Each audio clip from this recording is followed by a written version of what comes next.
ሩታን ያስጨነቃት ያሳሰባት ያስፈራት ነገር አለ። ሰላም የኔ ተወዳጆች እንዴት ናችሁ? በያላችሁበት ሰላምና ጤና ፍቅርና ብቻ ይመኝላችኋለሁ።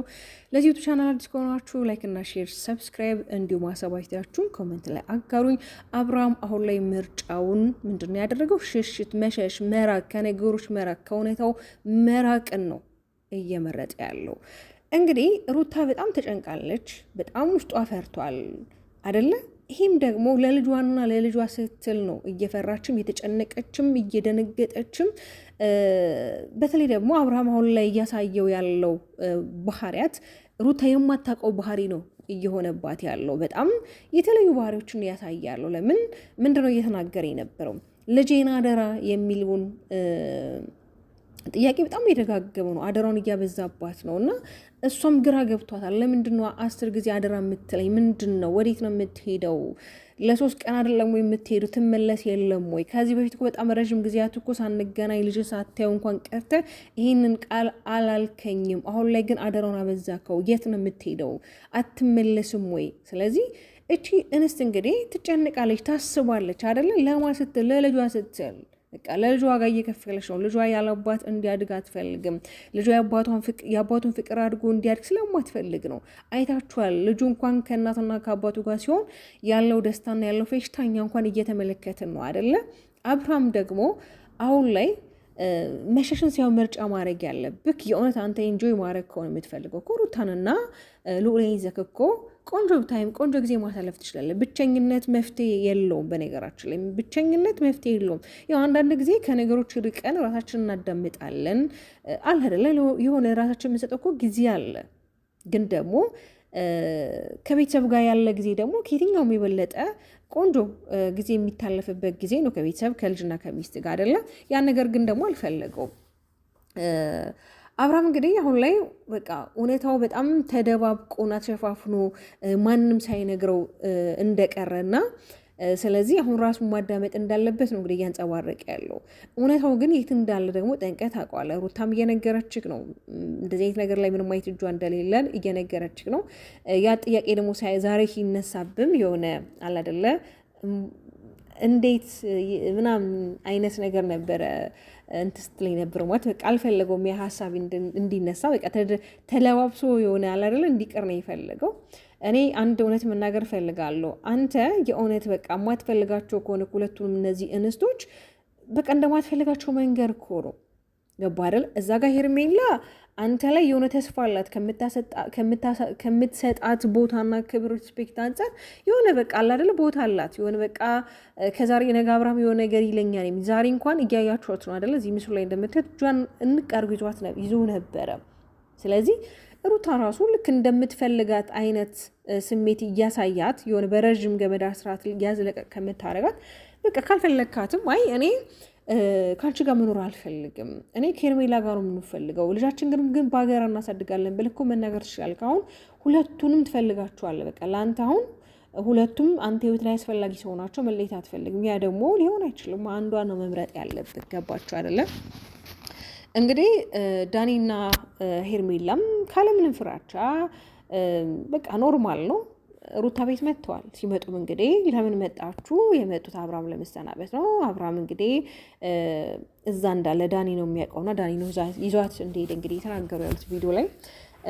እንዴት ነው እኔን ቻው ሳትል የምትሄደው? ቢያንስ ሰው መንገድ ሲሄድ ቻው ይባላል፣ ይቅናህ ይባላል፣ በሰላም ተመለስ፣ በሰላም ሂድ ይባላል፣ በሰላም ሂድ፣ በሰላም ግባ ይባላል። አንተ ግን ዝም ብለህ ድምፅን አጥፍተህ ነበር ልትሄድ የነበረው እና ዳኒ ስለነገረኝ እዚህ የመጣሁት ብላለች። አይ በቃ ቻው ልትይ ከሆነ የመጣሽው መሄድ ትችያለሽ ቻው ብለሽው እያላት ነበረ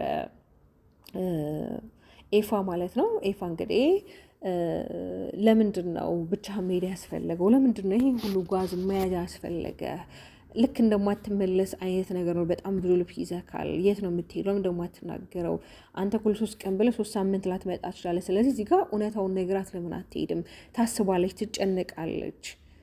መጣ አልመጣ እያለች ከምታስብ ለእውነታውን አትነግራትም በሚል መሀል እንግዲህ አብርሃምም በጣም ሰዓት ረፈደብኝ እያለ እንግዲህ በጣም 10 ጊዜ ሰዓቱን እያየ ነበረ። እንዲሁም በመጨረሻው ላይ እንግዲህ ሰዓቱን እያየ ያመልጠኛን በረራ ያመልጠኛን ሲል ሩታም ደነገጠችና እዚሁ ሀገር ውስጥ ነው ያላልክም ወይ ስትለው አይ ሀገር ውስጥ በረራ የለም ይላታል። አይ ግን አይመስለኝም፣ እውነት አይመስለኝም፣ ልቤ ደንግጧል፣ ፈርቻለሁ።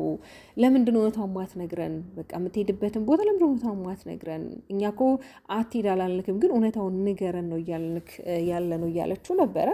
አብርሃምን በቃ እኔ ተውኝ፣ በቃ ለራሴ ጊዜ መስጠት እፈልጋለሁ ተውኝ እያለ ነው። አይ አብርሃም በቃ ዛሬ እኮ ጆኒ ገራጋ መስላል። በቃ አምሮባል። የሌለ ራፐር ጸጉር ስታይልክ በነገራችን ላይ ወጣት ነህ፣ መልበስህ፣ ማጌጥህ፣ መዋብክ የሚደብር ነገር ሆኖ አይደለም። ግን ያው አንዳንዴ ሰዎች ከወትሯቸው ለየት ሲሉ እንግዲህ ያው እኛ አስተያየት መስጠት የተለመደ ነው እና እንሰጣለን። እንግዲህ ሄርሜላን በመጨረሻ እንግዲህ ከቤት ወጥታለች። ውጪ ማውራት እንችላለን፣ እዚህ ምንም የምናወራው ነገር የለም እያላት ነበር አብርሃም። የተለየ ነገር ከሌለሽ ባመጭም እኮ እኔ እደውልልሽ ነበረ፣ ሳልደውልልሽ መቼም ቻው ሳልልሽ አልሄድም እያላት ነበር። በቃ እሺ አንተ ካልክ ብሎ እንግዲህ ወጥቷል። ዳኒም እንግዲህ አሁን ላይ ያው ታውቃላችሁ ማሽቃበጥ ልማዱ ነው። እዚህም አለ እዛም አለ፣ ሁሉም ቤት አለ ዳኒ። በነገራችን ላይ ዳኒ እውነት እኔ ዳኒ የሆነ ያልታወቀ የሆነ አለ አይደለ፣ ይቅር ምንም አይደለም፣ ያልታወቀ ሰው ነው የማይታወቅበት። እዚህም ይመስላል እዛም ይመስላል። በቃ ይሆናል አይደል፣ ተመሳሳይ አይነት ሰው ነው ከሰዎች ጋር ማለት ነው። የሆነ ማስመሰል ይችልበታል፣ መተወን ይችልበታል። ያው የስራው ባህሪ ነው። እኔ ግን ሩታ የሆነ በጣም ያሳዘነችን ያለሽው ለምንድን ነው የዚህን ያህል አንቺ ዋጋ እየከፈልሽ ያለሽው?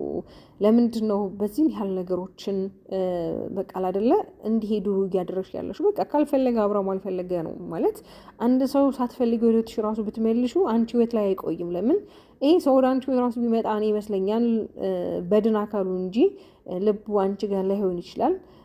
ወይም ደግሞ ይሄ ነገር ተመችቶት ከሆነ እንግዲህ ለስራ ከሆነ ትወነውን ቀን በቀን ዴይ ቱ ዴይ የሆነ ትንሽ ነገር እየተቀየረ እንጂ የሚመጣው ምንም የተለየ ሀሳብ የለውም። ከትናንቱ ወዲያም የተለየ ምንም ሀሳብ የለም እና ቢያንስ አዲስ ነገር ይዛችሁ ብትመጡ እንደምንለው ሁሌም አዲስ ነገር ይዛችሁ ብትመጡ መልካም ነው። እንግዲህ አብርሃማውን የት እንደሚሄድ ባናቅም እርግጠኛ ነኝ የሚሄድበት ቦታ ላይ ፖስት ያደርግልናል ብዬ ተስፋ አደርጋለሁ። ወይ ጉድ! የሆነ በጣም እኮ የሚገርም ነው። በጣም በቃ አለ አይደለ የሆነ የቱርክ ፊልም እንዳንለው ይሄ የቱርክ ፊልም እኮ አይደለም። የቱርክ ፊልም የሆነ ለዛ አለው ማለት የሆነ ትምህርታዊ ነው፣ ስለ ፍቅር ነው። ብዙ ጊዜ እንግዲህ የቱርክ ፊልሞች በጣም ፍቅር ላይ ያተኮሩ ናቸው አይደለ? ግን በጣም አስተማሪ፣ በጣም አዝናኝ፣ በጣም ኮሜዲ ናቸው። ይሄኛው ግን በጣም የሆነ ውስብስብ ያለ ታሪክ ሆነ። አሁን እኮ ታሪኩ ከየት ተጀምሮ የቱ ጋር ራሱ እንዳለ ግራ የሚያጋባ ነው እና ለማንኛውም አቶ አብርሃም እንግዲህ በመጨረሻም ውሳኔውን መሸሽና መሸሽ አድርጓል። ከእውነታው መራቅ ፈልጓል። በነገራችን ላይ ሩታም እውነቱ ወጥቶ እውነታውን ማወቅ ትፈልጋለች። ግን ደግሞ እውነታውን አብርሃም እያወቀ ከእውነታውም ከሁሉም ነገር መሸሽን መርጧል። ይሄ ደግሞ የእሱ ቾይዝ ነው። ምንም ማድረግ አንችልም።